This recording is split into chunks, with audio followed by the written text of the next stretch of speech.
Today we're going to take a closer look at this classic Italian road bike, a Bianchi Gold Race Special, all the way from the year 2000.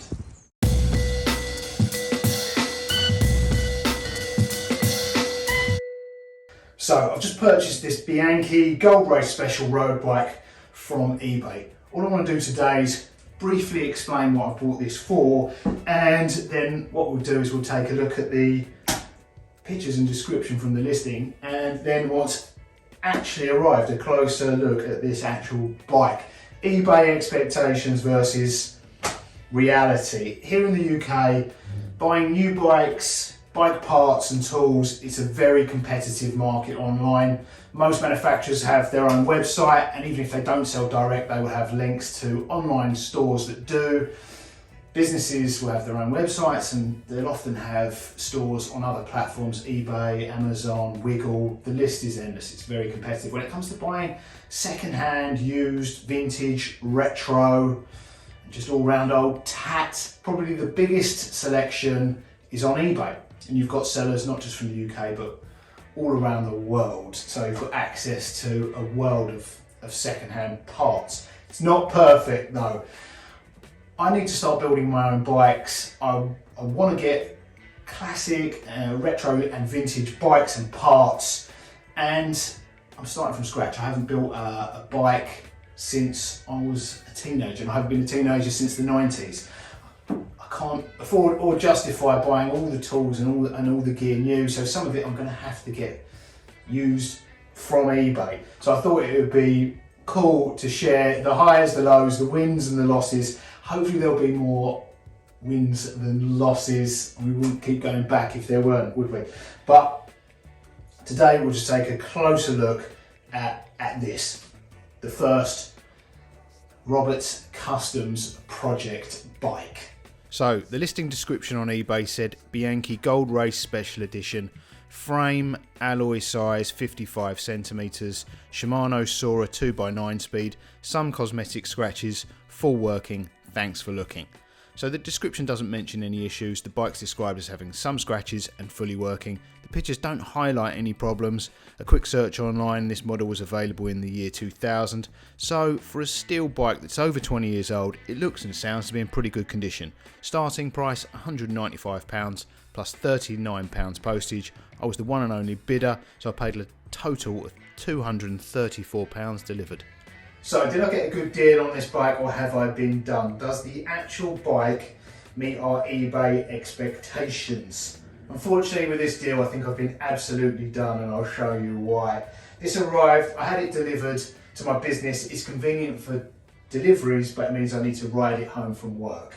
So this arrived in an old bike box. The seat and seat posts were removed, the front wheel was removed, and the bar and stems have been loosened and rotated so it would fit in the box. Nothing wrong with postage and packing. I'm pretty sure it arrived in the exact same condition it was sent in. Reassembled it, went together okay, with one issue. The front brake was rubbing on the front rim. It was unrideable. So tried to straighten the caliper, centre it. It's not budging. No problem, I thought. Loosen the nut on the back of the caliper, straighten it out, tighten the nut back up. You can't. The nut on the back of that brake caliper's completely rounded off. There's nothing left. Now I've rounded off my fair share of nuts, bolts and screws over the years. I know what it feels like to do it, and I know what freshly chewed up metal looks like. And that was not done recently.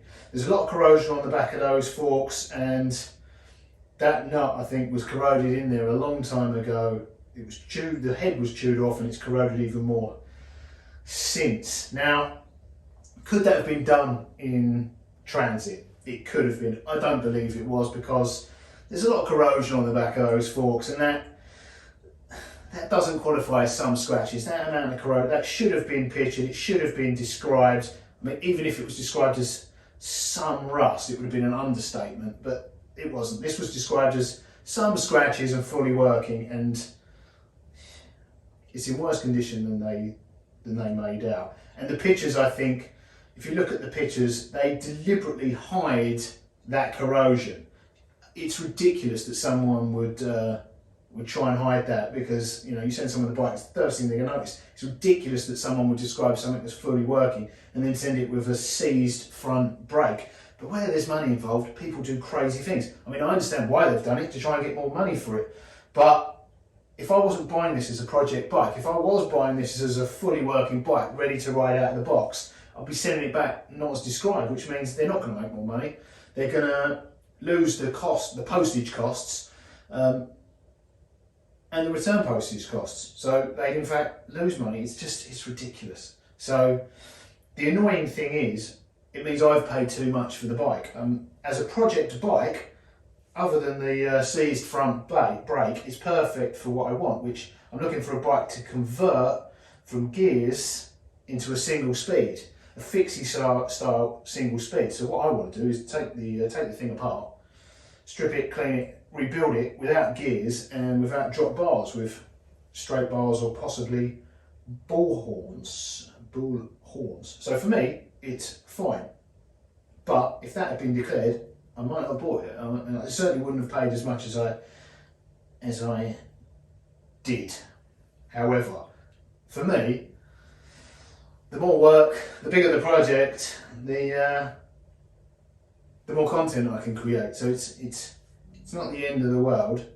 I'm still annoyed though, because I paid too much money for it. But it is what it is. That's the chance you take on eBay. So learn from my mistakes. If there are problem areas on steel bikes, that's one of them. The bottom bracket can be, seat posts. If they haven't got any photos, and in fact on this one they deliberately positioned the wheel so that you couldn't see behind the forks.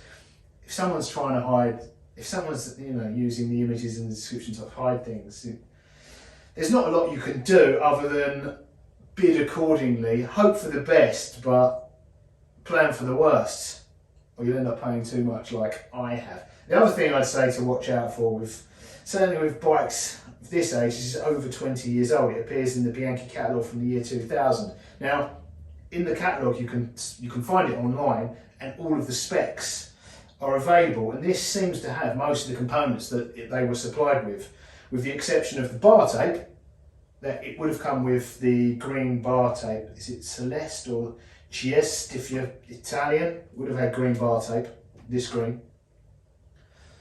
It would have had inexpensive pedals. It's got some Shimano clips, which is an upgrade, but it originally, according to the spec sheet, came with Mavic rims, and it's got some Italian rims on there. Similar, I would say they would have been a similar price and quality had they been matching, but these have one or both of these has been changed over the years. Matching, that would be nice cosmetically. Quality wise, they're probably much the same, although I think the Mavics probably would have greater resale value than these DLCs. So yeah, the conclusion is I've paid too much money for this bike. It is, as a project bike, perfect for what I want. The price wasn't. So I hope you enjoyed this little look at the Bianchi Gold Race Special. I think what I'll do is take it for one last little ride as a geared road bike before I strip, clean, rebuild it, remove the gears, change the handlebars, maybe a few other components. Might stretch the matching rims as I rebuild it. So that's a whole nother project and another video. So for now, it's toodles, and let's take this for one last ride as a road bike.